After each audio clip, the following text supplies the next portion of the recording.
Thank you, Peter, for that kind introduction, and particularly since it's the one I wrote for you. So there you go. That's perfect. You have heard a bit of my ethnic background. I'm very proud to say that I'm married to a wonderful Métis woman with Métis roots in Alberta. And we have 3 small children, ages 5, 3, and 4 months. So my wife is Métis, I'm Inuit, so we like to refer to them as Minuits. So where they fit within the constitutional framework of Canada, I'm not really sure, but we'll see. So that's great, because I normally don't get a lot of laughs on that one, so I'm really happy with that. It is a real honor to be here today, and I do want to say thank you to the Board of Directors for the St. John's Board of Trade for this opportunity. In 1996, I was practicing law here in St. John's. At that time, the Labrador Inuit land claim was progressing slowly. The process had already been underway for about 19 years, and it would take another 9 years before self-government was a reality. The good news is this: the wait was worth it. The land claim settlement and the benefits from economic development are significantly helping Inuit communities. We've come a long way, but more is left to be done. The vision for Inuit is being led by the true leaders of Nunatsiavut.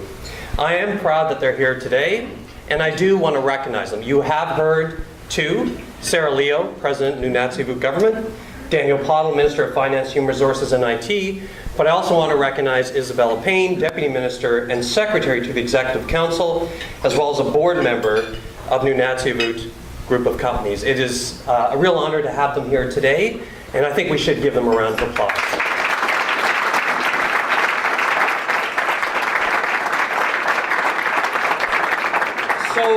So today I want to speak to you about the remarkable transformation that's happening in Aboriginal communities across the country. Quite simply, there's a new way of doing business here in Canada.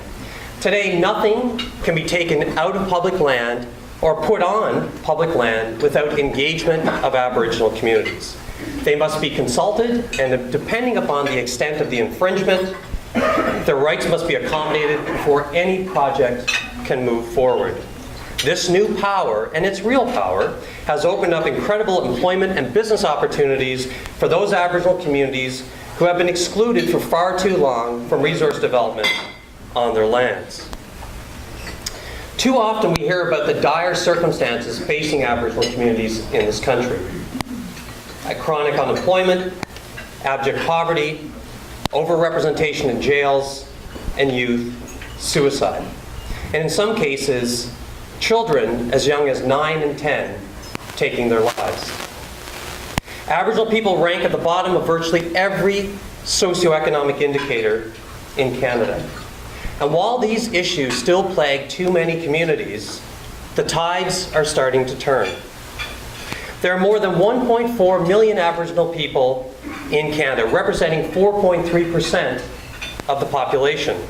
The growth in the Aboriginal population is substantially outpacing the growth of the non-Aboriginal population. The Aboriginal population increased by 20% from 2006 to 2011. That's nearly 4 times the growth of the non-Aboriginal population. The Aboriginal population is also very young. Nearly half of all Aboriginal people are under the age of 25. In some Inuit communities, in fact, it's up to 65% are under the age of 25, compared to 30% of the non-Aboriginal population. The Aboriginal population is moving to larger, more urban centers. Nearly half of all Aboriginal people in this country live in cities, and right here in St. John's. And finally, more and more Aboriginal people and communities are looking to business and economic activity as a way to achieve self-sufficiency. And the numbers are astounding. There are over 37,000 Aboriginal-owned small businesses growing at a startup rate 6 times faster than the non-Aboriginal population. Aboriginal communities are choosing the Economic Development Corporation model as a way to capitalize on business. These corporations are effectively the economic arms of Aboriginal governments, or crown corporations of Africa that participate in private industry. The concept is catching on right across the country. There's over 250 economic development corporations, and they're growing at a rate of 10 new corporations per year. So with all that, what does that mean for Canada? And in a word, it means opportunity. 4 years ago, TD Economics did something that was actually never done before. They actually researched and reported on the size of the Aboriginal market. And it's interesting because I've worked in this space for at least 15 years of my life. And people would ask me, say, you know, we hear bits and pieces about what's happening, but we don't know really what the aggregate size of this market is. And we would say, well, how big is it? And I'd say, it's big. Well, how big? I don't know, but it's big. And that sort of didn't really substantiate my business case to say why we should get into Aboriginal business. So TD Economics actually looked at the purchasing power of gainfully employed Aboriginal people. They looked at the purchasing power of Aboriginal businesses, both the small businesses that I referred to, as well as the economic development corporations of those communities. And they also looked at the discretionary funding of Aboriginal governments in the country. So you may have heard time and time again that the federal government provides $13 billion to First Nations Inuit governments across the country. And not a lot of that is discretionary funding. A lot of that's providing province-like responsibilities for services in those communities. So TD took only about 2% of that number. And what they found out actually surprised a lot of people. They determined that the combined buying power was about $24 billion per year, expected to grow to $32 billion by 2016. This isn't a small market. In fact, in 2011, it was bigger than the GDP of Newfoundland, Labrador, and PEI combined. So this is not a small market. In fact, for some of the businesses, particularly when you're looking at Ontario West, if they were to ignore this market, they're doing so at their peril. What this number does, and this is what I'd like to tell people, is that this proves that Aboriginal people are not a drain on the Canadian taxpayers, but yet we're net contributors to the economy right now.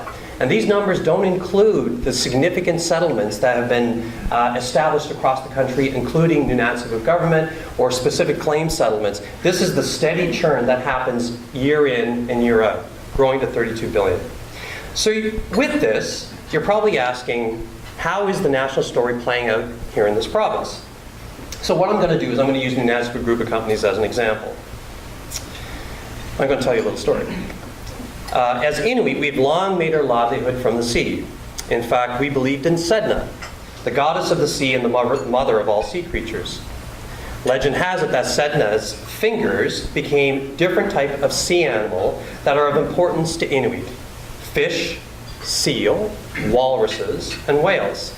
Sedna has dominion over all sea life, and she controls the availability of these animals for Inuit hunters. And so it's very important for Inuit to maintain a good relationship with Sedna so that she would provide us with a plentiful bounty each year. And while the sea plays a vital traditional, cultural, and economic role in our lives today, the business ventures of Nunatsiavut group of companies extend beyond that and into a variety of different industries.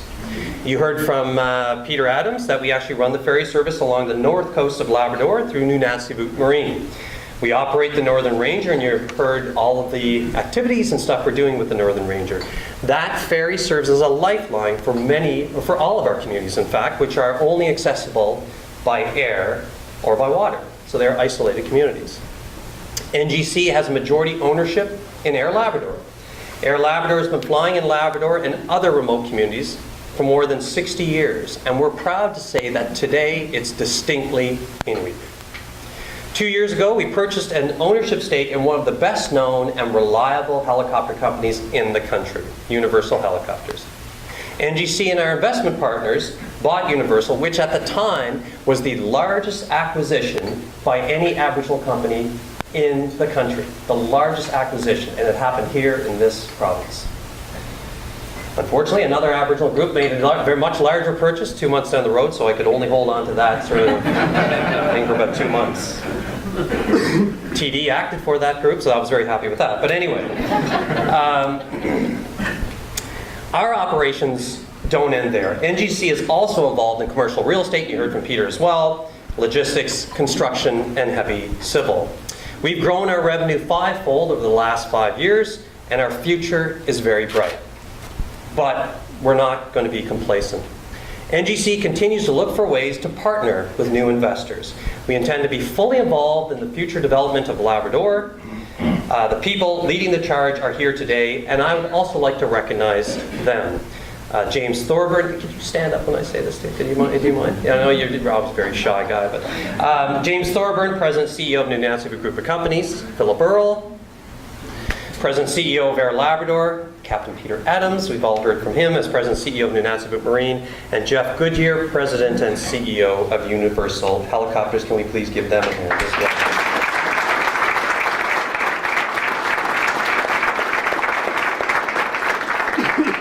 What's really different about Nunatsiavut Group of Companies as compared to other sort of medium and large-sized companies here in the province is really our ownership structure.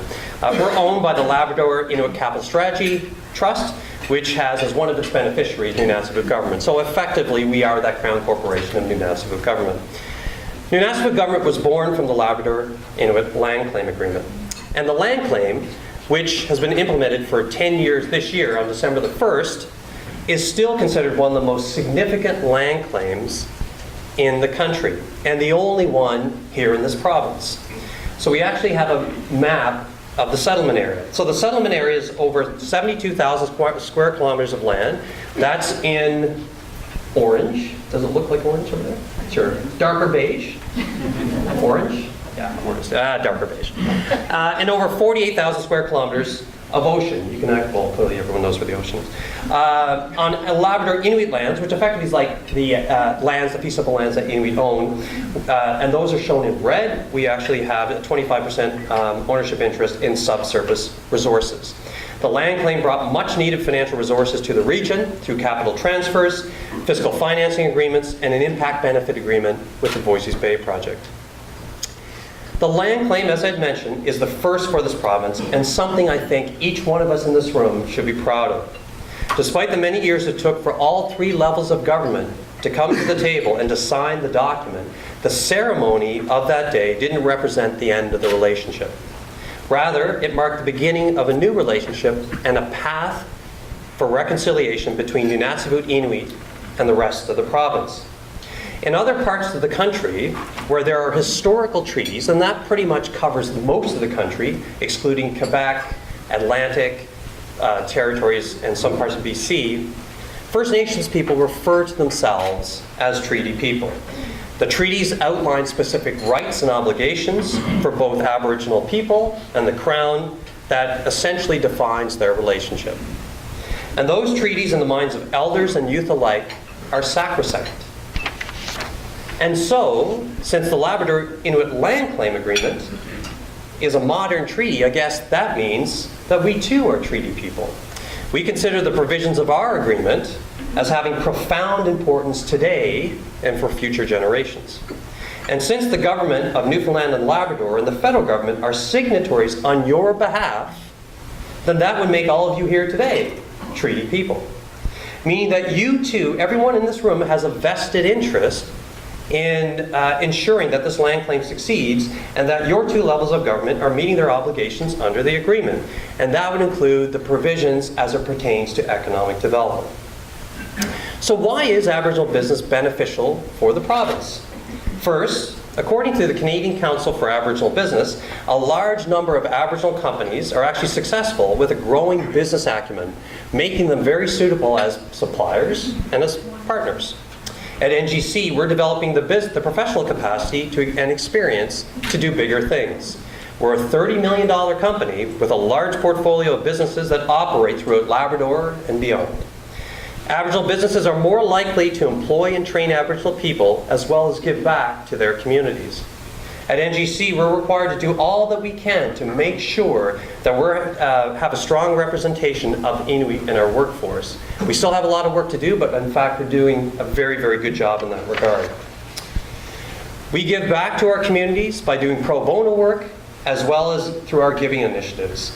For instance, you may have seen in the press just recently, the community of Hopedale had a critical issue with respect to water.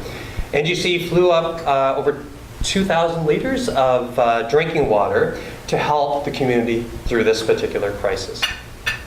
And finally, working with Aboriginal business demonstrates a commitment to the Aboriginal community, and helps significantly in improving Aboriginal relations.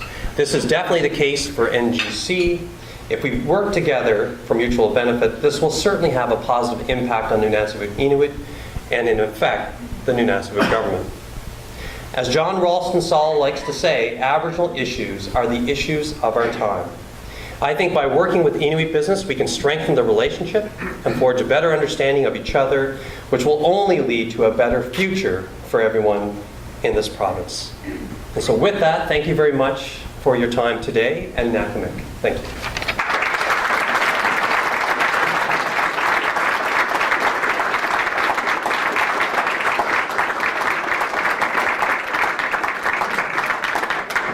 Clint, thank you so much for joining us today. And, building on our theme of partnerships, it's clear, the many opportunities that we have and many, strong economic opportunities we've had to partner with our Aboriginal community. So thank you for that. Ladies and gentlemen, please join me in showing your appreciation for Clint's discussion today.